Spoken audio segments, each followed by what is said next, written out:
Welcome to Talk of the Monarchy. I'm your host, Ryan Nichols, and today I've got Lewys Jones, also known as the food coach. Lewis, thanks for coming on the show. Not a problem. Thanks for having me. Let's get that in. Good to Did you see you see the again. awkward one with me and Tom? No. We're in the gym and I do my intro and he puts his hand out and I just turn away from the camera. He's like, good start. I was like, I'm so sorry. Could be worse. Could have one of you gone for a fist bump. Oh, mate. Yeah, exactly. Yeah, Lou, thanks for coming on the show. No problem. Really good timing, I think. And I don't want to spend all of our time together hammering you on nutrition. We've had Coach Deck in before Christmas talking a little bit about sort of the good, the bad and the ugly around nutrition. But I do imagine that we have got certain watchers, listeners in the gym that might have gone a little bit overboard around Christmas, which you absolutely should do, right? Let your hair down. But if someone's watching and they're thinking, oh my God, I've gone to town, way too many cheese boards and heroes and all the rest of that stuff and probably all the booze, what would be the easiest or the best bit of advice you would give to someone who's maybe panicking about carrying a couple of extra kg in January? Speaking to myself here as well. Oh, yeah, I love it. Yeah, great. Went overboard this Christmas, but enjoyed it. So first thing I would stress, do not feel guilty about it. Yeah. Whether it was planned to go into excess or whether it was accidental and just happened. Yeah. Either way, don't feel guilt over it because in a month's time you'll forget about it. Yeah, of course. But the issue with feeling the guilt is you will then associate the Christmas with that guilt. And chances are you ate those extra calories, had those extra drinks with family and friends, with loved ones. Yeah. Remember that you did that with them rather than... And making memories, right? Yeah. Mm-hmm. Yeah. But the issue is if you dwell on it so much, the memory then is actually that, oh shit, I ate too much that Christmas. Can't do that again. Rather than I had a great time with loved ones. Yeah. So that would be the first thing I'd say. Yeah. In terms of how to approach it, horses for courses. And I wouldn't have said this probably even 2 Christmases ago. I would have said, don't stress, get back to normal, get back to your good habits, and it'll probably come out in the wash. Yeah. If it doesn't, then maybe adjust. But some people will respond well to go in a little bit aggressive in January. Yeah. Motivation's high, new year, new me, although bit of nonsense around that. No. But I understand. Like ride that motivation. I'm the same now. Motivation's probably this week, start of Jan, highest it's been in the last 6 months for me. Yeah. So I'm taking advantage of it. So I would say if you're that way inclined, go a little bit aggressive for the first couple of weeks. Yeah. You'll see results quicker. That'll keep the motivation and then you'll carry on going. Yeah. Whereas if you just go into what you were doing pre-Christmas, you might not see the results in those first couple of weeks. Yeah. Motivations might then go away and then what was the point if you're not seeing a change? Yeah. Then you carry on that extra weight because there's pretty good research on this as well. People, let's say a 40-year-old says, oh, when I was 30, I was 10 kilos. I was 10, I was 10 kilos. This is the right weight here. You've got some muscle. If a 40-year-old saying, oh, when I was 30, I was 10 kilos lighter. Yeah. You know, I've put a kilo on a year.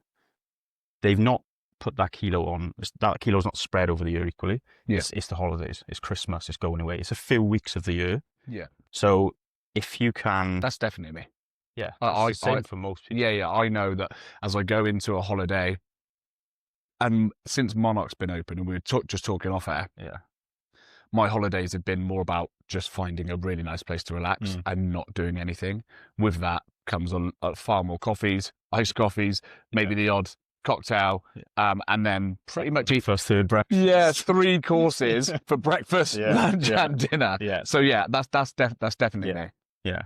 So whereas previously I would have said, don't stress, get back to normal habits, it'll sort itself out. Not always the case. Mm-hmm. So if it's going to work for you, hit it hard in Jan for a couple of weeks, go a little bit aggressive, push the training, cut the calories down a little bit if that's going to work for you. But it does vary person to person. Yeah. I personally am that person. So I came back from holiday and loads of celebrations, heroes, and we've got some awesome members. So they're buying us chocolates and bits and pieces. Like we get very spoiled as coaches and owners at Monarch. So I put everything in a bag when I landed on New Year's Eve. I landed from my holiday. I put everything in a bag that was in the cupboard, put it on the side and said to Lucy, this is going in 2 days. And she's like, okay. can we eat it all? I was like, yeah, if you want to. I said, but it's getting out of the house. Yeah. You can put it in your car. You can hide it. But if it's in the house, I'm going to eat it. So it has to go. Yeah, same. So that's what we did. And we pretty much ate 70% of what was in that bag. And I gave a few bits to my mum and stuff like that. But I am one of those where it's like, I'm feeling motivated. So let's, like, every day this week, I've walked to the gym and back. Yeah. Even I've been coaching Monday and Tuesday. So, I'm not getting home until about 9 o'clock, but I'm like, well, that's the 10, 15,000 steps. Yeah. Like, pretty much guaranteed. I haven't done as much cardio as I planned, but again, it's just getting back into the Monarch week. Yeah. And then the day job. Yeah. So that's obviously a little bit harder, but I'm you in terms of that bit of advice, like ride the motivation, because I know that I'm going to be pretty sweet now for the next easy month. Yeah. And by then I should feel like, this just becomes a bit of a habit. Yeah. Nice. And then you can slip back into normal ways, if you will. Wait, and what would you say to someone, and this has happened in my gym, come back super motivated, which I love, by the way, right? Comes back, we've done a nutrition thing in house. Yeah. So they've signed up to that, which is great. But they are possibly, I would say, giving it a bit too much in the workouts. And I think he was maybe had to sit one of the workouts out after about 5 minutes because he was feeling a bit lightheaded. Yeah. So what would your advice be to someone who's got that motivation, which is boom up here, and obviously the will, the want, but then maybe didn't fuel the workout, or he's gone overboard by too many consecutive training days or whatever? What would be a bit of advice to someone that's maybe gone a bit over the top? Yeah, that's a good question, actually, because it's a good caveat to the point I made on the previous question of going aggressive. You need to be careful if you've done nothing for 2 weeks. Yeah. And you go aggressive in terms of training, not nutrition so much, the training side of things. Yeah. Do you know, you will feel it. He had about 4 weeks off. Right. Yeah. So he had a busy December, loads of things going on in the life between him and his family. They've got additional hobbies outside of CrossFit. Yeah. So he's come back in with I want to get back to it. Yeah. But body saying. Yeah, the body's going, whoa, pony. Yeah. Listen to your body, I would say. And don't plan the week thinking you can do 6, 7 sessions, because you can't, because you've had 4 weeks off. Yeah, no, agreed. 3 will be ample. And then again, like we mentioned at the start, in a month's time, that'll sort itself out. Yeah. And you can then get to the 6. But yeah, don't overdo it. Scale. Yeah. I first one back, I had pretty much a month off CrossFit. I did some exercise over Christmas, running, but pretty much a month off CrossFit. And it was thrusters on 40 kg. I did 30. Yeah. No. I wouldn't have done that. No. I've scaled. Too much. Yeah, I've scaled more in the last year, and it has been. I look at, so we at Monarch, we post a week's worth of classes. Right. So we've got 2 membership options. One's unlimited, so we do have a certain maybe 20 to 40 people that are there 5, 6 days a week. Yeah. And then we do another one which is gold, which is 3 sessions a week. So the way we've always seen it is, or even though the person on those 3 is probably a busy parent. Yeah. And just being able to train around kids' clubs and their partner and their schedule. Yeah. And it's very likely the same days. We've got a bit of a Monday, Wednesday, Friday crew. However, there are other people out there who are just going, actually, I can only commit to 3 days, a bit more flexibility. What are the sessions that I want to do? So we post a week ahead in terms of our schedule. So what I have started to do is I've picked my 5 or 6 CrossFit sessions for the week, and then I've decided which of the 3 I'm going to hit really hard, and then which of the 2 or 3 where I'm going to scale that back. So they're usually movements that I maybe don't love, but I want to get the volume in, but I will bring that dumbbell down, that barbell down, or that movement down. Especially, and again, I wouldn't have done this a couple of years ago, but it's more important for me to train than it is to train RX.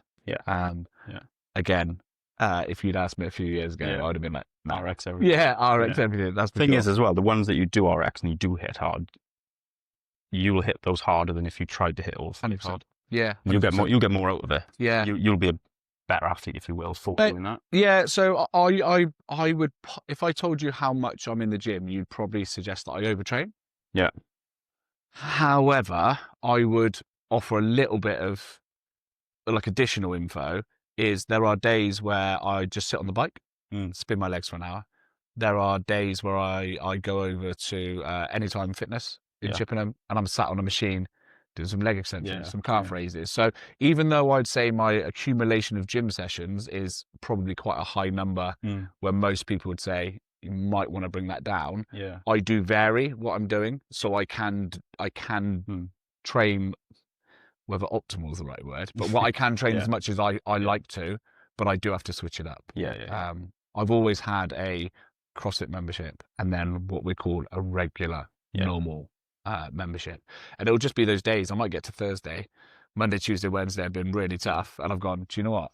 It's much easier to sit on a machine and do some bench Chest or and some arms biceps. today. Yeah, do some back or some I've leg got the extensions. same. I've got a membership in the Wiltshire ones because I had it for swimming when I was doing the triathlon stuff. Yeah, perfect. But yeah, I'm much the same. But you know your body better than anyone else, so Yeah. I couldn't sit here and say you're overtraining. No. You're obviously not, because you're not injured. You're still training. No, mate, that's it. And my diet and lifestyle's also changed since Monarch's been open. So the days of alcohol are long gone. Definitely making sure that I'm getting that 8 hours sleep minimum. Sounds nice. Yeah. Well, you've got children. That was your choice, sir. No sympathy. But those sorts of things will like become my non-negotiables. Yeah. I mean, me and Luce went to bed last night at like probably 11:30, and that's pretty late for us. Yeah. But my alarm didn't go off till 8. Yeah. I knew I had a little bit of time this morning, yeah. so I didn't have to worry too much.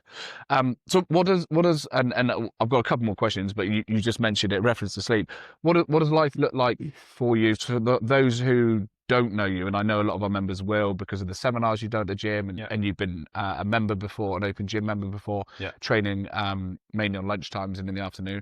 But for anyone that doesn't know you, just a little bit about you personally. I know you've got a long-term partner and future wife and children, but if you want to just give the guys a couple of minute overview of who Lewys Jones is this guy. I'll start early or just Mate, just who you are today, and we'll get into some of the earlier stuff. Yeah. So Lewys Jones, as you can probably tell, and I don't know whether you have subtitles on.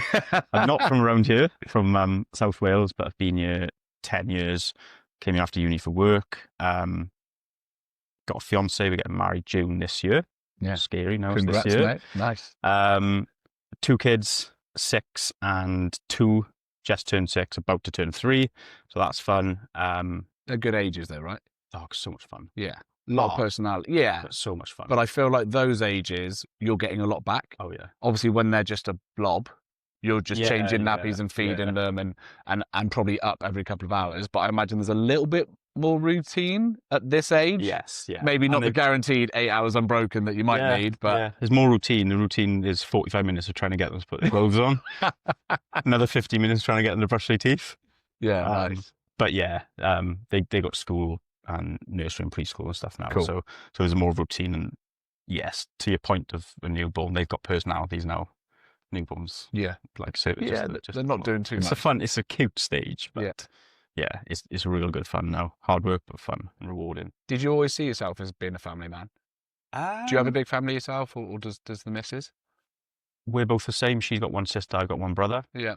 I always thought I always thought they would have kids, but it was never like, I want to be a dad. That's what I want to be. That's all I want to be. I just, probably social norms. Yeah. Like, this is what you do. Yeah. Yeah, so I just will. Neither were planned, or happily, well, Hattie was, but Freddie wasn't planned. He's our first. Yeah. We were 26. It wasn't planned, but it was like, it's never going to be the right time. Yeah. So yeah, let's do it, and wouldn't change it for the world. Yeah, nice. And then we were set on one. Yeah. One and done. And must have been about 2 weeks after we said, oh, should we have another one? We both sort of felt it at the same time. Yeah, that's good. And then it was obviously right. Pregnant again. Yeah, it was obviously right. And then we'll start talking into a little bit about the past. But one other question just around the nutrition stuff. Yeah. We've got into how someone feeling, or what would be your advice to someone who's feeling like they've really overdone it at Christmas. What's the biggest nutrition lie, myth, maybe even that people tell themselves, even though that there's all the information and data to back up that is utter nonsense? What's the one that jumps out to you? I've got one, but what's the one that jumps out to you? To be honest, when you touched on this earlier, I started thinking, and I was struggling to think of one. Oh, there's many. This is the thing. There's so many, and they go through cycles. So loss and and they'll drop off, and then new ones will come up. Yeah. So last year, a big one was probably like the carnivore diet and Yeah. seed oils being bad. But you can see that dying off now. You Yeah. can see the carnivore thing dying off. Even like the biggest proponents of that diet have started eating fruit and veg, Well, like Paul Saladino. yeah. It's that carnivore cam guy, the British one. That reminds me of the Atkins diet in terms of the Yeah. principles, where it was like you can eat meat and fatty foods, but you couldn't eat carbs, Yeah. basically. Yeah. So that Atkins diet was around when I was a kid. There's That a was book on it. 90s, I think. Yeah. So I feel like the carnivore is just like a little bit of a spin on the Yeah. Atkins. Yeah. Is that what you mean by like cycles? Like they kind of get they get a new name. Yeah, new name. Yeah, new Much celebrities same pushing thing. it Yeah. or something like that. Yeah, but that one, thankfully, is dying off a little bit now. Yeah. And you can see people promoting fruit and vegetables. Believe it or not, they're good for you. Yeah, sure. But yeah, I right now I don't know what the biggest one I can think of online is. Yeah. What's the one that you were going to mention? Do you know what? So it's not that I would say it's like a myth or fad, but I think it's what people convince themselves. So we know that alcohol is not good for you. Yeah. At all, and zero. And then I saw something. Good fun though. Great fun. Yeah. I've had great times. Great times with my pals having a beer. I saw something the other day that, and I had to double check it, and then I actually shared and posted it. But it basically said, if you did the toxicology report on alcohol, if it was found today, invented today, the yearly recommended dose would be 0. Yeah. Right? They were like, it probably wouldn't get to market. Right. Yeah. So that was what there was a post. I did a quick sort of fact check. I mean, I put it into ChatGPT and asked them what they would do. It basically said the same. So I was like, okay, well, we all probably knew that. Yeah. However, I have in the last couple of months and over the Christmas period been offered a lot of drinks. And I don't drink. So been offered a lot of drinks, and I'd be like, no, I'm good. You got teetotal?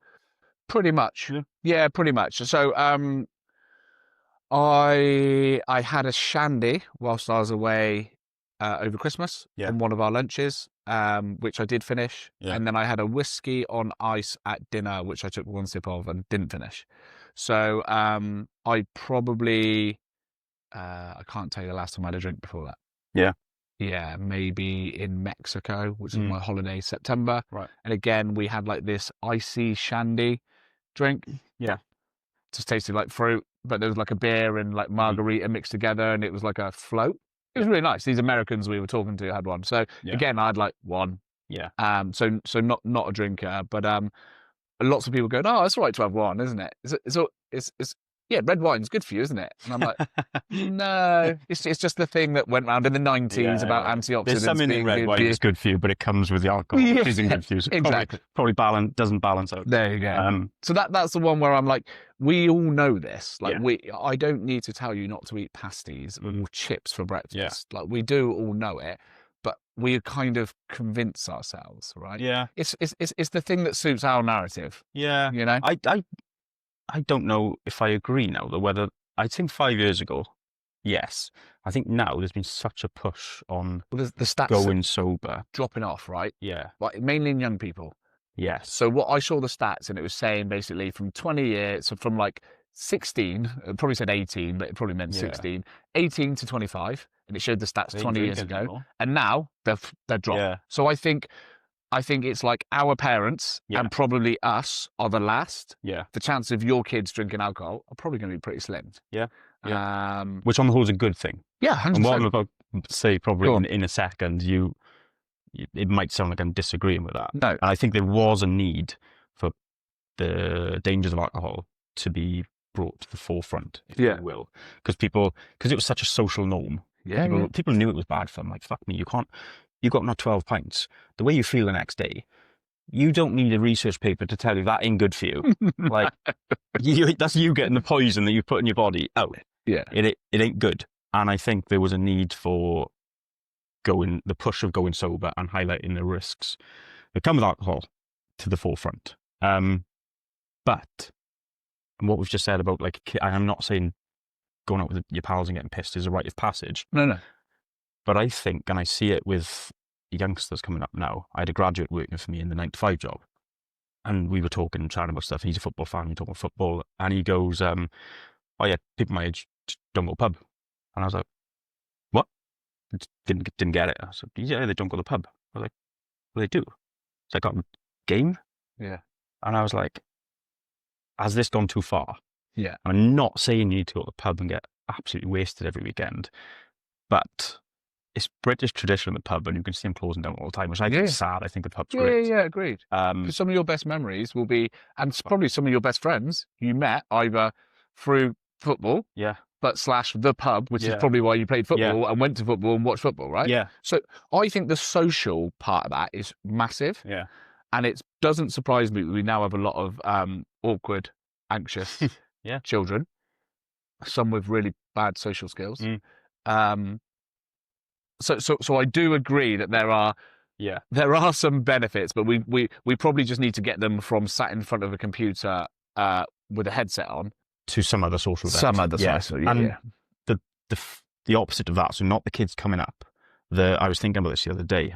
I was chatting to some friends when we were on the train at like 9 o'clock in the morning with a car. With a beer.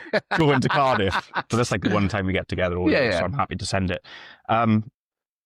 There's a scenario where there's, let's say, old men who, there's 3 or 4 of them. Yeah. They are social. The only social thing they do is meeting at the pub on a Thursday night to play pool and darts. Yeah. 6 p.m. to 8 p.m.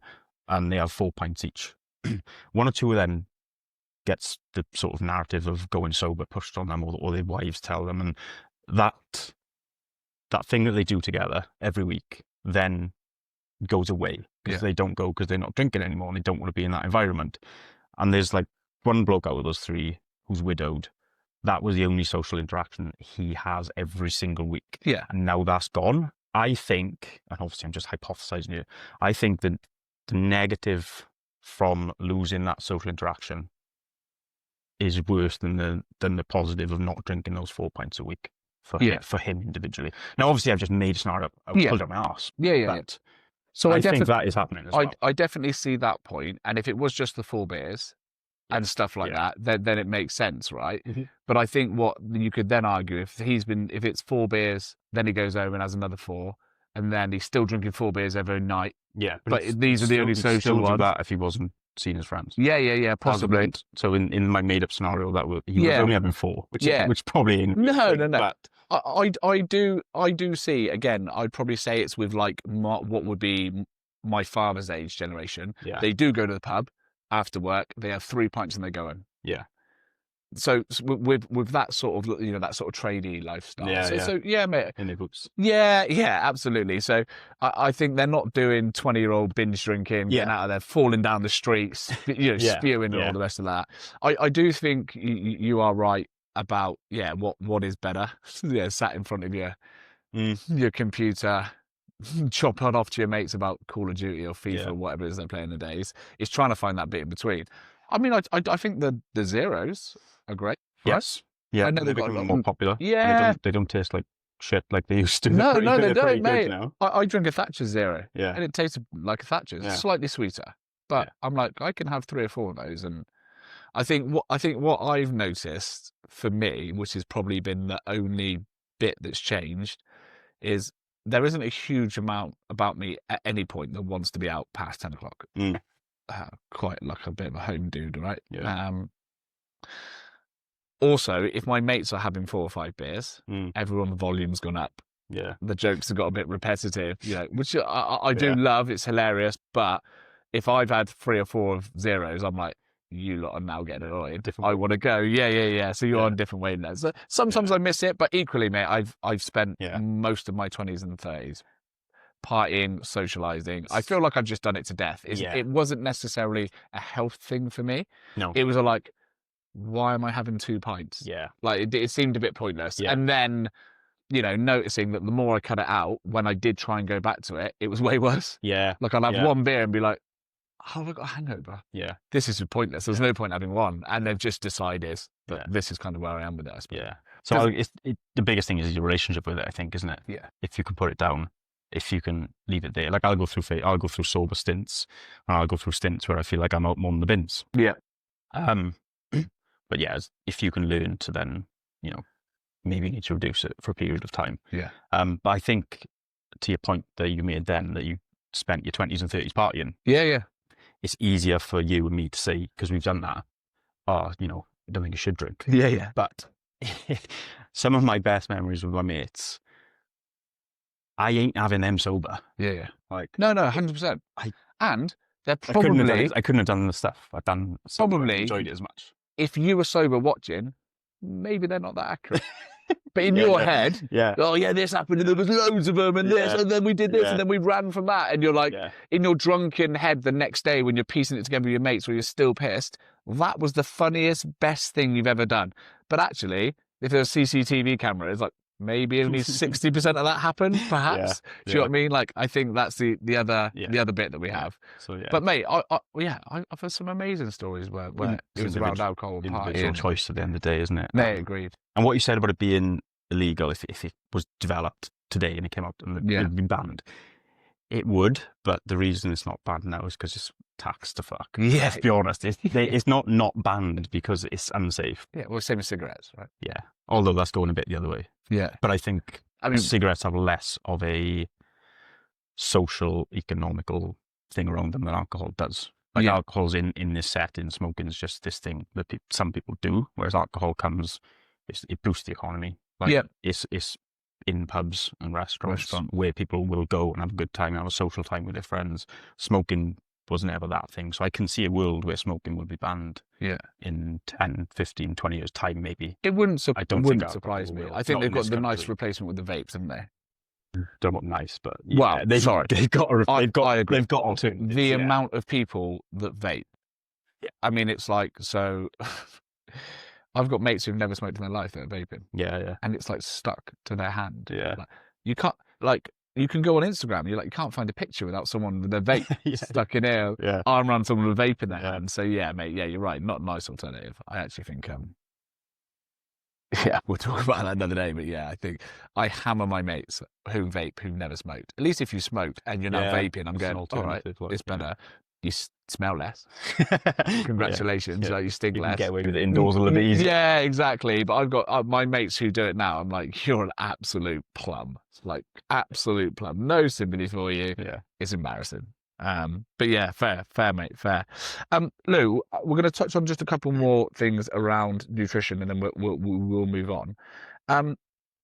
The one of the things that I was going to mention, where I was like almost like the myth thing, is like no carbs before marbs type thing. I know a little bit just from the sort of environment I've been in the last few years, but talk carbohydrates to me, and if someone's watching this, like friend, enemy, tool, especially in CrossFit, because a lot of our members will be watching this. Yeah. How would you be repositioning or thinking about carbs if you're someone at Monarch, which is most of our members that are watching this, not many more else, but what would you be trying to say to someone now that maybe thinks that they are bad? Certainly not bad. Certainly not the enemy. I'd start by saying step away from carbs. No food is good or bad. Yeah. You do it on a spectrum. I like to. Healthier foods eat more of, less healthier foods eat less of. Of course. But carbs as a macronutrient, if you're doing CrossFit and if you are chasing performance gains and want to get good at CrossFit or better at CrossFit, carbs are the most important of the three macros for you as an athlete, if you will. In very simple terms, I won't break down energy models, but as soon as you get above like 65, 70% max heart rate. Yep. So people watching this are thinking, right, that's almost every CrossFit workout I do. Yeah. By the nature of it, your reliance on carbs becomes higher. Yeah. And then in that energy system, you're using carbs stored as muscle glycogen for your energy. Yeah. So if you're not refilling a tank, if you will, or if the tank's already empty going into it because you're avoiding carbs, you're going to crash and burn sooner than if you weren't eating those carbs. Yeah. Fair. Is that simple enough? Yeah, mate. No, it makes perfect sense to me. We have some members in the gym, and it's actually probably more. So I find that the men in the gym are probably overeating on the protein. Yeah. And the women in the gym are undereating on their carbs. Yeah. And even though I could send them links to numerous peer-reviewed studies saying that what you've just said is correct, they can't get it out of their head that oh, my carbs is at, 200 Yeah. grams. Like it's Yeah. blown their Yeah. mind or whatever. Does Yeah. that make sense? So Yeah. it's one that more recently we like I said, we've done a nutrition thing at the gym to start the year. It's probably been the thing that the women sat at the seminar at Yeah. the start of the year when we were saying that this is what your carbs should be. We're like, oh, Scary. scary. Yeah. And even though you've got a professional in front of them saying, look, this is, trust me, trust the process. I'm Yeah. not going to tell you to eat too much of something. Clearly, it's been a real head wobble for them, I think. Yeah. Yeah. They've been conditioned. Don't know what age they are, but growing up, the carbs are the enemy. They probably lived through that Atkins Yeah, diet era, true.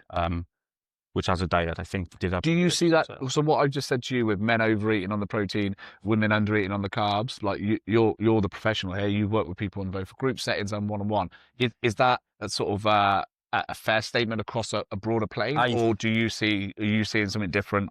As if you're going to generalize, I'd say Yeah, of course. yeah, men overemphasize protein. They also now there's a lot of women probably putting a bit more emphasis on protein than needs to be. Not a bad thing. Of course. If you go over your needs, there's no negative. Potentially, satiation benefits from that to stop you overeating the others. Yeah. Certainly agree with you that more women than men will fear carbs. Yeah. Fear might be the wrong word, but a bit worried. Yeah. Like I've set some targets for women in the past. Oh, the carbs look a bit high. And I'm like, do you remember when we sat down for our consultation and your main goal was like improving performance in CrossFit? Yeah, that's why that's the numbers there. Yeah. When you sit down in those consultations, and we'll come back to this, how honest are people with you? Do you know, like, so say for example, it was me. We know each other. We know each other, and then I put down, oh yeah, I just had a 50 grams of oats and blah blah blah. There's this made up diet plan. Are you comfortable calling someone out and saying that's absolute BS? Because like we're mates, so I feel like you'd go, Nichols, there's fucking no way that was eaten yet, or you might have ate that yesterday as a one-off because we had this meeting. But are you happy to say that, or do you have to sort of judge it by how well you know the person, or is it even is it sex related? Like you could be harsher to men than you can to women, or is it just all about the vibe you're getting in that consultation? So you're talking about check-ins. Yeah, check-ins, like honesty. Like, how many times do you ever? You might see. I see it on Instagram because they're not on TV anymore. But it's like that. There's like a show about like fat families. Oh God, yeah. And it'll be like someone enormous. Oh yeah, I saw the meme before. Yeah, and it's like, yeah. So I just have a salad for lunch and water, and they go, "What about fizzy drinks?" They go, yeah. We don't have fizzy drinks. And you're like, they go into the kitchen, there's cupboards full of it. So it's like, how honest are people? Like, do you think like people are, is it difficult to manage that bit? Because sometimes you've got to go, you're talking shit. I would never call someone a lie at their face. Yeah. And even if the food diary is incorrect, it's usually done from a place of track and error. Yeah. Oh, like oils and stuff. Yes. Yeah. Rather than they are trying to lie to me or themselves. I don't think people inherently will work with someone and then just lie on their tracking app if that's the method we're going to use. I don't think someone's going to have fucking 3 Mars bars for breakfast and write down 50 grams of oats and some berries. Yeah. I don't think people are doing that. There are errors in tracking though. Yeah. So I would, if I saw something and like I might see, let's stick on oats for a second, and there's 20 grams of oats. I know that's not a serving. Yeah. They probably don't because they've not maybe tracked for very long. So they've just gone on MyFitnessPal or whatever app they're using. Of course. Used a pre-selected number that someone's put in there before. But they've just gone, shh, this is how many oats I normally have. And I've gone, oh, have you weighed out those oats? And they've gone, no, I've gone for a cup. And you just quickly Google how many grams in a cup of oats, maybe like 50. Yeah. And you go, okay, I think you've put an error in here. Yeah. So future reference is not 20, it's 50. Yeah. Put 50 in now, and then in the future you can just log 50. Yeah, smart. So that's the more common mistake. Yeah. And that does happen. There was one a couple of months before Christmas, and it wasn't his error. I think it was scrambled eggs from memory. Okay. It was an error in the app. So he was selecting scrambled eggs. I looked at it and I saw I think it was like 3 scrambled eggs, and I saw the calories. I was like, that's wrong. Yeah.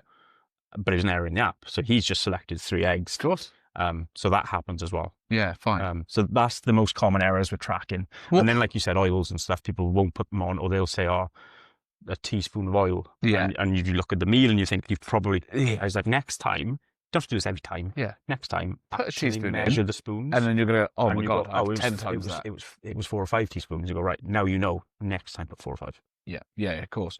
What about, and someone asked me this, and I might be wrong, so I'm going to ask you, and then I'll admit whether I was right or wrong. What about if you're weighing out 50 grams of oats, you've put in your water, you've cooked it, and then obviously when you put that into a bowl, Yeah. it's more, right? The oats You better to weigh uncooked. weigh it uncooked. Uncooked's better. Both oats, pasta, Everything. everything. Yeah. Fine. Meats. That's what I thought was the case. Yes, because it can change the weight depending on how much water you put in. Yeah, but fine. The macronutrient buildup and then the calories within that food hasn't changed. Fine. So yeah, just the weight from water absorption and oils and sauces and bits and pieces. Fine. Yeah. I was right in what I thought, which is good. I've got a little tracking 101 sheet if you want me to send. You can check it to your members. Yeah, mate. Yeah, that'd be awesome. It covers stuff like that. Yeah, that'd be great. And do you know what, mate? Maybe Deck even has it. Oh yeah. Yeah, you might do, but ping it over to me just in case, and we can share it with the members. And then this is going to be my last one. It's only because we touched on it. We spoke about guys maybe being the ones that overeat on the protein and things along those lines. So one of the things that I was maybe asked, and I get asked, "Oh, how many meals do you eat a day?" And I'm like, "Why does that matter?" Yeah. Well, and then I'll say to him, "Well, so actually, I skip breakfast. Yeah. Inherently, always have done. I have a couple of coffees, and then I have a medium lunch, and then a huge dinner. Yeah. And then I have a snack. Yeah. And then I go to bed full, and that helps me sleep, right? Yeah. So I know that works for me. So like some people might go, "Oh, you can only have 20 grams of protein per meal," but if I put one meal here, and then I eat both, that's 40 grams of protein. So actually how much protein is in the meal is irrelevant. Should there be an eating time? Is there a rule of thumb? Or are we now getting into the unless you're Anthony Joshua and you're fighting for the heavyweight title of the world and you need to be that precise, is it relevant? Is it more about the amount of protein that's eaten in the day? If I ate all my protein in the evening, 200 grams, it's 186. But 186 grams of protein in, whatever. Can my body still break that down? Or is it better that I do spread it over the day? Or might be a tough question. Apologies. No.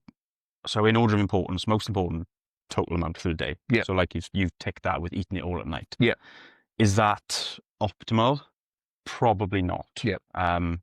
Because if you want to keep muscle protein synthesis, which is basically if you view your muscles as they're either breaking down or muscle protein synthesis, it's that balance. If you wanted to keep that maxed out all day, you'd spread it out and eat protein maybe every 3 to 4 hours throughout that day. Yeah.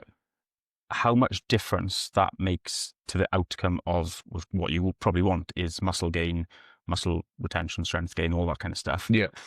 Will it make a difference in the outcome? Minimally, I'd say. But the issue is when protein studied in research, because the studies are often not long enough to look at the outcomes. I mean, some will test strength over 8 to 16 weeks and stuff like that. Yeah. They'll look at muscle protein synthesis as a proxy for those outcomes, which is fine. But then I think people might take that too far and think, oh, well, if I don't spread it out, then I'm not eating protein every 3 to 4 hours. I'm going to lose my gains. Okay. Reality is you're not. What's his name? There's the goat of protein research, really. I'm going to fucking forget his name. Stu, I'll find it after. You can make up any name and no one no one will check. Stu Smith. No one will check. They're going to take your word for it. Anyway, he described it as if you've got a sponge full of water. Yeah. You wring it all out. 80% of it comes out. That's your total protein intake. Yeah. Then you wring it again, a little bit more comes out. That's you spreading it throughout the day every 3 to 4 hours. That's the little extra benefit you'll get. Wring it again.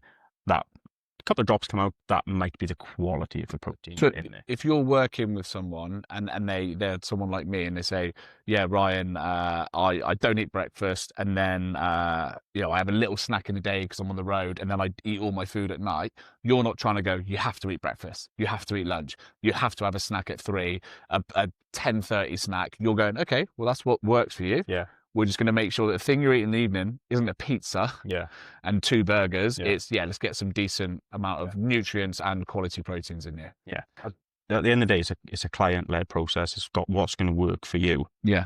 So if I was stuck in my ways and I said, no, optimally, you need to be eating protein every 3 to 4 hours, it ain't going to work for you. You don't eat breakfast. Yeah. So you're not going to eat protein when you wake up. So you're probably going to sack me off in a couple of days. Yeah. But you're going to get most of the benefits from eating total amount through the day. Yeah. If we can get that to work, you're there. Yeah, nice. Really. And what about people who might jump up and have a couple of protein shakes in the day because they're super busy? Is it like, okay, we prefer it that you are getting it from real foods and whole foods, but the fact that you're getting something is better than nothing? Or are you of the opinion that a protein shake is maybe to just get you to your target at the end of the day type thing? Yeah, what's your thoughts on that? Just while we're discussing Protein protein. shakes are fine. I know there's some stuff going online saying that they're not good because they're processed, if you will. Yeah. But they're absolutely fine. They're really convenient. Every time they're studied, they're shown to be like net positive in terms of like health outcomes and stuff. Mm-hmm.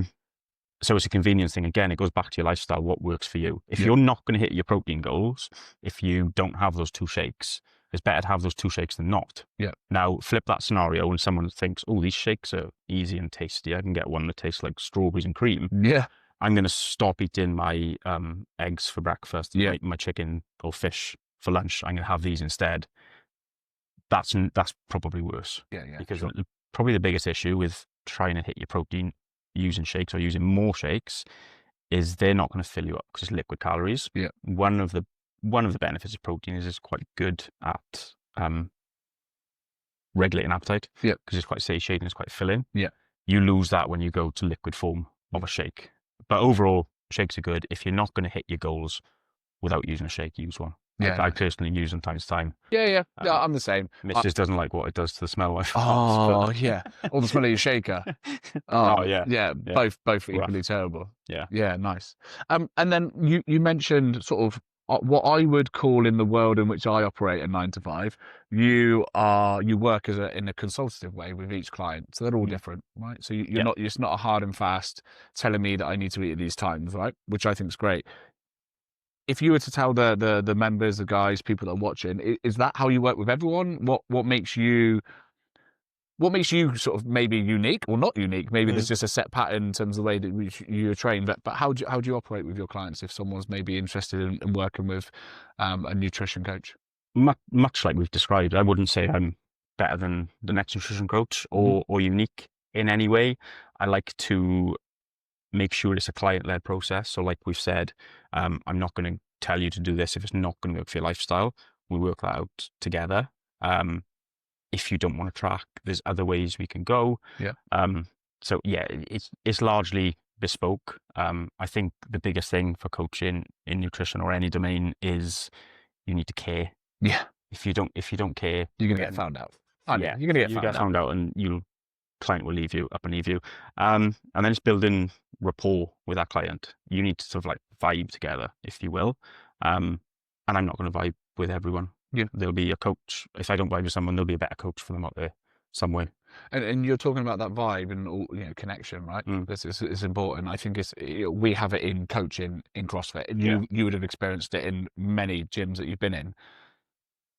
What's the importance to you as a nutrition coach for that vibe, for that connection? I can reference why I think it's important for me as a CrossFit coach, but and I will in a second. But why is it important for you to be like, there's trust here, and there's that connection that you just spoken about? It is the trust mostly, I think, and the transparency. And if you have that rapport with someone, and if you get on with them, if you vibe with them, you almost know that if they've got an issue, they'll come to you. Yeah. And this is what I say whenever I onboard someone. It's like, generally how I work is we'll have a weekly check-in, where we'll discuss everything. I'll say, do not wait for that weekly check-in. If you've got an issue, if you've got a question, if you've got a win, share it with me. Reach out. I'll sometimes try and do it, but I don't want to like overstep and piss people off and annoy them. But I'll be like, look, don't wait for this check-in. If you've got a problem, come to me straight away. And when you've got that rapport and you vibe with them, I never said vibe so much. Yeah. As I had in the last 2 minutes. It's not a word I use, but here we are. We're just vibing. Yeah, I love it. But yeah, when you've got that, you know they will. Yeah. And I think that's the importance. You don't want them to like go silent. Are you thinking, so again, I'm using what you're saying, which is like a one-to-one environment with someone, and I'm using it as my day to day, because obviously takes up most of my time and my efforts. The most important part of that connection, and I call it, is building trust and rapport as quickly as possible with a client. And the reason for that is honesty. Their barriers will come down. They'll talk to me about what the main problem is on their site, what their boss is telling them, what their budget might be, what they think could be a problem in 18 months, how it's got to this point of being a problem, and then maybe it might be what legislation is coming in the next 5 years that we also need to consider when we're putting a system together, right? Yeah. If I don't have trust and rapport quickly, it's really hard for me to guess all of those things. Is that the same for you? And also, does it allow a level of honesty where you can be like, this can't be right. This can't be right. Like, I'm looking, we're friends on MyFitnessPal. I've logged in, I've looked. There's no way that can be right based on what these measurements, this check-in photo, and that scale weight tells me today. Is it easier to just be able to say that and not have to go, you might have made an error with some of the tracking you put in? Like, is it like, well, the quicker we get to this, like, I care, I care, I'm not being an asshole, but this can't be right. Is it just more enjoyable to have those conversations and not be fluffy? Or and that's the way in coaching, but that's just the way in relationships as well. 100%. And being able to speak about those things. So I'm sure there's certain things that you can say to Karis that you wouldn't say to your partner, Karis, but you wouldn't necessarily say to one of your female clients, right? But she's going to be your wife, and obviously mother to your children. Equally, I'm sure there's other things that you definitely can't say to her that it goes the other way. But I suppose those things are important. Lou, we'll step away from really getting into the nitty gritty of nutrition, even though I think it's going to be super helpful for the episode, which will go out tomorrow. If you've got someone in CrossFit, maybe they're training 3 to 5 days a week, and they're healthy, but they're not seeing much change in terms of performance. Is there something glaring that since you've been working, that you would say is happening? Is it an intensity thing in the workouts? Is it maybe they're not fueling the workouts enough? Maybe that carb thing that we spoke about earlier. But what's usually happening? So you've got someone they got a performance goal. They're training 3 times a week. They're eating time scale. No. So my question is just 3 to 5 times a week, eating relatively healthy, but they're not seeing a change. Is there something that's usually happening, or the expectations too high? Like, it takes a couple of weeks. Like, you can't just do that for 1 week and go, why don't you got 100 kg snatch? You know what I mean? Is it maybe impatience or something along those lines? That would be the first. That's why I asked time scale. The first question I'd ask is, how long have you been doing it for? If the answer's 2-3 weeks, I'd say, right, give it another 2-3 weeks. If nothing's changed, then we can look at it under the hood a little bit better, if you will. First thing I'd look at in that scenario probably would be not nutrition, the training. Are you training? Are you hitting the intensity? Are you training with intent? You know it, I know it. If you go in and it's 5-3-1 back squat, and you see someone do their 1, and you're like, honestly, how many more could you have done there? And if it's like 4, it's like, well, you're not hitting the stimulus. And if your goal is not performance, if your goal is like to exercise from a health perspective, that's okay. If you want to just tick 3 to 5 classes off and get the health benefits, you're probably most of the way there. If you want to get better at CrossFit and improve in a sport and improve your performance, you need to be hitting those sessions with the right intensity and the right stimulus. So that will be the first thing I'd look at, probably before nutrition. And then the nutrition comes alongside it. Like, are you underperforming because you're underfueling? Are you eating enough? Are you losing weight alongside this, which is not what you want to do, maybe when you're chasing performance? Of course. So they would be the first thing. Timescale. Then, how's your training? Are you actually training hard? Because are you exercising or are you training? And then the third one, okay, let's look at your nutrition. Do you have a preference to work with someone? So if I said to you, Lou, I want to work with you, you can decide whether it is physique or performance. What would you choose to train me at? I'd want you to tell me. I'd want it to be client-led. It would be. Do you have a preference though? So if you looked at your So here you go. You're working with 10 people at the moment, and you're like, you're talking to the missus, you're driving to Wales, you're just having a general chin wag, and she's going, what's it like with your clients at the moment? And you're like, they're all great, but all they care about is being in shape for the summer. So it's more about, maybe, a little bit more steps, reducing calories, but making sure that they're fueled for workouts. Are you looking at that and you're like, that's not that fun? Or do you prefer to have someone who's like, yeah, this guy's going to be a strong man, or this guy wants to hit 200 kg deadlift and 100 kg snatch in the next 6 months, and that's what we're working towards? Do you have a preference, or is it just probably, or give you an out here, do you just like to have a balance? Or is there one where you're like, no, Ryan, I really like... I don't think I've got a preference. Okay. I just like helping people. And if they're buzzing. If they will, yes, the results. Yeah. Like, that's what I like at the end of the day. But I've been lucky enough probably that it always has been a balance between performance and physique. Yeah. And there's also some other bits in there, like helping someone train for marathon, London Marathon now, and programming their running. Yeah. So I've always had a good balance. I wouldn't say I've got a preference, to be honest. Probably if I'd held a gun to my head, I'd probably say performance. Yeah. But also there's nothing better than helping someone break a weight barrier that they've not broken for a long time. Or getting someone in shape for their wedding. Yeah. Like I've never, like I haven't been this weight for 10 years. Yeah. And it's like so rewarding. Yeah. Yeah. Yeah, nice. I like you said, I'm sure balance of everything is what we aim for, right?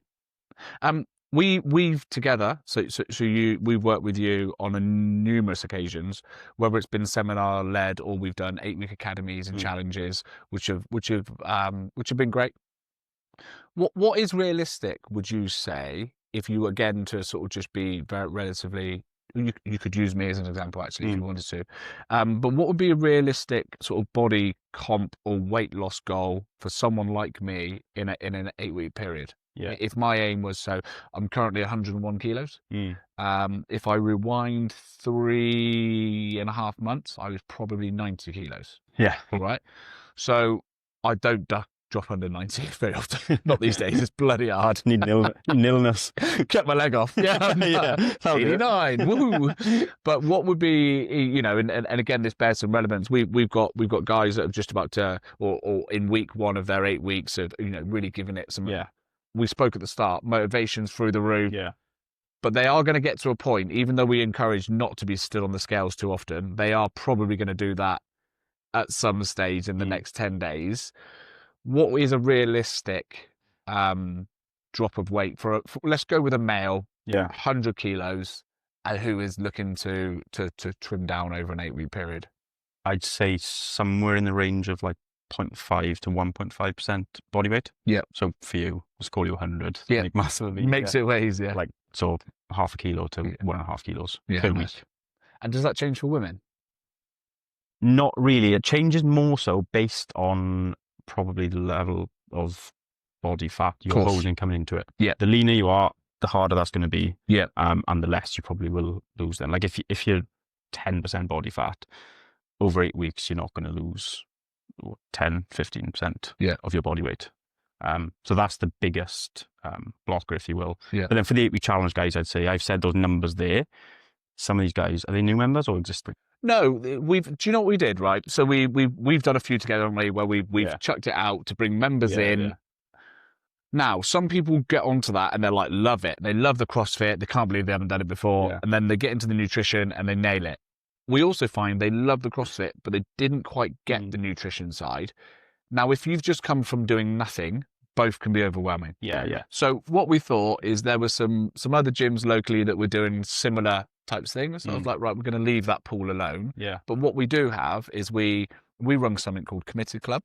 So you need to do 12 classes with registered scores. So you can't just book and not turn up. Then you go into a prize draw and you win prizes at Monarch. Okay. It's been really popular. It was Rye White's idea. Well done to Rye. And we've got people doing sometimes over 30 classes, right? But people are really giving it some. Yeah. People are, especially those people who are on 10 classes, are like, well, I need to get in for the next 2 to get into Committed Club. So they're getting their sessions in. Back to back, same class. Yeah. But it's awesome, right? Yeah. So, but what we're finding, so we know these people train, we know our members train, we know they give it some. We've got some great little, I'm going to say click, and I don't mean it in a negative way, but we've got some really cool little clicks in the gym where they're competitive with each other. Yeah. They want to be on a back squat together. They're pushing each other. What was your score, right? We're seeing that. I love it, right? Because it gets the gym iron sharpens iron.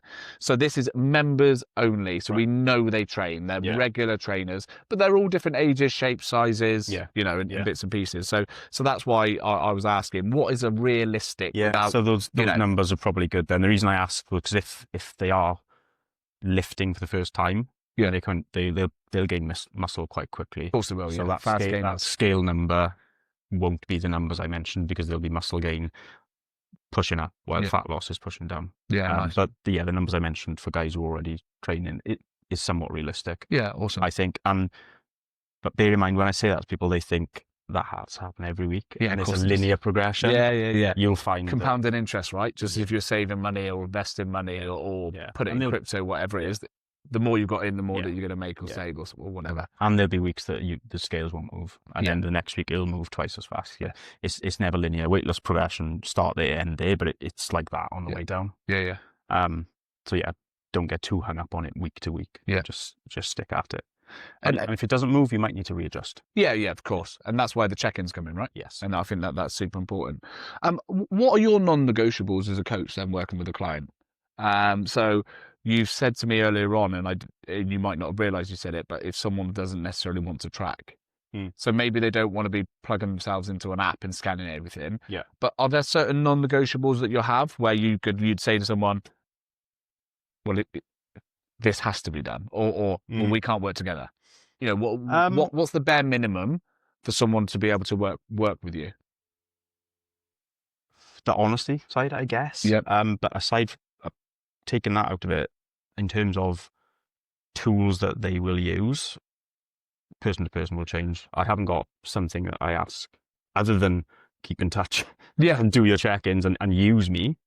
Don't go silent for a month and then maybe catch up and go, it's not really working for me. I'm not seeing the results I want. It's like, well, you've not spoken to me. Will you check in with them? Yes, after a while. Yeah. And it's different for each person. Like, there's people that I might have... Phone call, voice note, text message. Drop them a message. Is everything okay? I'll sometimes push a reminder on the coaching app I use. Yeah. Like, send a reminder email if their check-in's late, because that's an easy option on there, and it feels a bit less intrusive. Yeah. And there's some clients, that I've been working with for a while. If they've not done their check-in missed it and it's 10 days, I know they're probably just busy. Yeah. And I know it's that rapport thing. I know that they'll reach out to me if they need me. Yeah. So I'm not too worried. And then if I've got someone new and they've missed their second check-in, I might give them a quick message. Is everything okay? And sometimes it's like a technical thing. They're like, I'm not going on the app. Yeah. And it's like, okay, let's drop the app. Let's find another solution. Yeah. Let's book a weekly call at the same time and kind of keep the accountability that way. What my question here, and I'm actually going to switch it up, but I'm going to read the question out to you. It was, where do people waste effort? So where do you routinely tell clients to stop doing it, or they don't need that? I want you to use the same question, but for supplementation. So you've got a January guy or girl. You've got the motivation through here. Yeah. They've got new trainers. They want to train 5 days a week. They got a new membership. Yeah. They bought all the supplementation that they could find from their favorite influencer that's got a code, right? Yeah. What's the thing where that, especially around supplements, because we get asked all the time, and I say to them, are you doing your steps? Okay. Are you training 3 to 5 days a week? No, I can't. I'm busy. Are you tracking? No. Don't worry about supplements then. Yeah. Until you can do those 3 things, for me, that would be my advice. Don't worry about supplements. But if someone has gone to the point of supplements and they've gone, Lou, look what I got. This 100 kg Get Fit in January bundle. What's the one thing that you're looking in there and you're going, you don't need that? Probably more than one, to be honest. Go on, yeah. I'm probably looking at one and saying, keep that one. Have you got the receipt for the rest of them? Honestly, like, supplements are, if you want to look at like pyramid of importance. Yeah. I know they're the top. Yeah. They're the top. There are a couple that work, some that might work, but mostly don't bother. Yeah, what I'd say. So I'm with you. Well, if you were to give me 3, where you're like, these are what you should be concerned about if you are going to go down that route of tip of the triangle, what would be your 3? Creatine. Yep. Very well researched. Good results in most people. As everything, you get some non-responders. Of course. So that would be the one. It's cheap, it's easy, it's effective. Take it daily. Any creatine monohydrate will do. You see some like Create Pure and all Yeah. these different forms, generally James Smith. don't perform as well. Promise you I'm not sponsored by it. Unless But he's offering. yeah. In that case, I do have a price.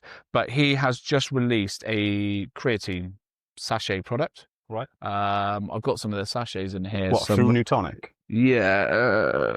What have I done? I've got some of their hydration. Anyway, I don't know where I've put them. I've had to tidy up before you got here. And he's sold it as a German product called Create Pure, which is a purer version of creatine. Now, I did some digging. It's not a purer version. It's what it is it has to be Create Pure. It has a standardized check, so it has to pass a certain standards. So you've got more guarantees that it's been checked multiple times before it's got to your checked for what though? Didn't say. It just said standards, and that's how it goes under the brand of Create Pure. So I think what he's going with is it costs more because it needs to be checked more. But you know the creatine gummies thing that he did, where he's going, yeah, they got it from China and it was 5 grams. And then 6 orders later, China have cut it all out. Yeah. So they can save money and make more margin and blah, blah, blah. So I think what he's saying is because these quality checks have to be done for it to be called Create Pure, you can have more trust in my brand and my product that there is the amount of creatine in it and it's a cleaner product. I'd argue you'd be better going to a reliable source and just getting creatine monohydrate. Yeah, fine. That's what is all the creatine studies use monohydrate. Yeah. Some have tested other forms. They generally don't perform as well or same as. Yeah. So just go to a reliable UK source. So we've got creatine monohydrate. Anything else? A multivit. Yep. Probably. I know people like to isolate things and will say, oh, magnesium and vitamin D. And it's like, well, just get a good multivitamin source. I use awesome supplements personally. I've got a code actually. Yeah, go on, hit it. Jones 10. But I'll put it in the product description. Oh, I'm gonna get rich. Yeah, you're in it, mate. Although 10% kickback. Creatine, multivit, omega. Nice. I was struggling to think of the third then, but then it came to me. The second two, because you're not going to get enough creatine from your diet. Yeah. Basically, you can store more than you can physically eat. Yeah. It's the case for most people. So that's why you supplement with it to top up your stores. Multivit and omega are largely I call them insurance policies. Yeah. You could go and get blood work done if you wanted and see if you are low in some vitamins and minerals, and then go and supplement with those. That's going to be more expensive and logistically more difficult than getting a good multivitamin. Yeah. Which the awesome one is. Dosed well and quality of it is pretty good. Yeah. Same with the omegas. If you're not eating a couple of servings of oily fish a week, it's worth supplementing with I do supplement with it, mate, because I'm definitely not getting that. Yeah. That good fish. They would be my 3. Yeah. Probably, if you asked for 4, I'd probably struggle. Yeah, fine. There are some performance ones like whey protein, maybe. Oh yeah. I tend not to class it as a supplement. Yeah, fine. Class it as a food addition. Yeah, fine. No, it makes sense. But yeah, a whey's fine. Like we said earlier, if it helps you hit your target, great. Then great. Yeah. But don't just choose that as your only way of getting your protein. Yeah, nice. Lou, we're not a million miles away from finishing episode 1. Cool. Which is cool because we can go and get another coffee. Yeah. But if one of our listeners is thinking about 3 things they should do this week to help them get on track, stay on track, easily achievable goals to, like we spoke about that compounding results type thing. What would be the 3 things that you'd say for them to go and do? And almost like anyone could do this, if that makes sense. Yeah. Sort your sleep out. Yep. If you're getting under 7 hours, and don't want to look at mine. Yeah. Get under 7, sort it out. And that usually comes with planning a bedtime. Yeah. Planning a bedtime routine, if you will. It doesn't have to be extravagant. No. It can literally be maybe getting into a bed at a certain time, reading a book. Yeah. And then trying to have the light off and just trying to sleep better. Yeah. Consistent sleep and wake time is quite important too. Plan ahead your meals, and when I say that, people think prep. They think Sunday night table full of Tupperwares. It's the same when you say tracking. People think tracking calories doesn't have to be to that extent. It can just be getting a food shop sorted. Yeah. Have you got your staples in? Is the fridge full of fruit and veg? Yeah. Have you got your protein sources in? Etc. So sleep, planning your food. What was the question again? Give me three. The Like third one. three easy things that anyone could achieve. So if you've got someone who's listened to this, they've had a bad week or they haven't quite got into the motivation of the January groove. Yeah. And it was like three easy achievables. So the great one is get back into that sleep routine, especially people who've had time off over Christmas, right? And they haven't got back into the going to bed at 10, waking up at 7 type work thing. So I think that's a great one. Obviously tracking, it doesn't have to be stuck to MyFitnessPal, but yeah. More planning, I'd say, than tracking. Yeah, planning, sorry, yeah. You can use tracking to plan, but more planning. And then maybe one last one where it's like, anyone can do this. Yeah. We're pretty good to go. I'd hit on the training one because obviously we've done lifestyle, we've done food. Training, I'd say give yourself a minimum sessions to hit. Yeah. Everyone goes in with they want to hit every day. Yeah. And the issue with that is then if you get to Wednesday and for genuine reasons you couldn't train Monday, Tuesday, you can't hit 6 anymore. Throw the towel in and start again next Monday. So give yourself a minimum training sessions you want to hit. And it doesn't have to be training, it doesn't have to be CrossFit. It can be exercise, it can be steps, paddle, it can be going for a walk. Give yourself a minimum amount to hit. Nice. Have you been dragged into the paddle hype yet? No, but I was chatting to Jimmer about it last night, and I said I'll come next time. Oh, mate, it's so good. Mate, it's the same thing. Mate, it's great. I'm going to add you to our paddle group. Go for it. Right, so you can come and play. I usually ping a message in which 3 people are around at this time. Caution. Ah, okay. Yeah, they've got a paddle. Again, not sponsored by paddle, but if you want to, I've got a price. There you go. Yeah, nice. Mate, I think those are some awesome ones, and like you said, super achievable. We're going to wrap up episode 1. Cool. So guys, thank you very much for tuning in. I hope that you found that informative. I definitely did. And especially if you are thinking about getting into that sort of New Year's, New You training hype, then there's loads of good takeaways from Lewis. If you tune in next Friday for episode 2, we will start delving into how Lewis found weights, training, caring about nutrition, and getting into the nuts and bolts of that. Thank you very much. Top man. As well, sorry for a bit. Yeah, mate. And if you pass my phone as well, mate, that'd be awesome.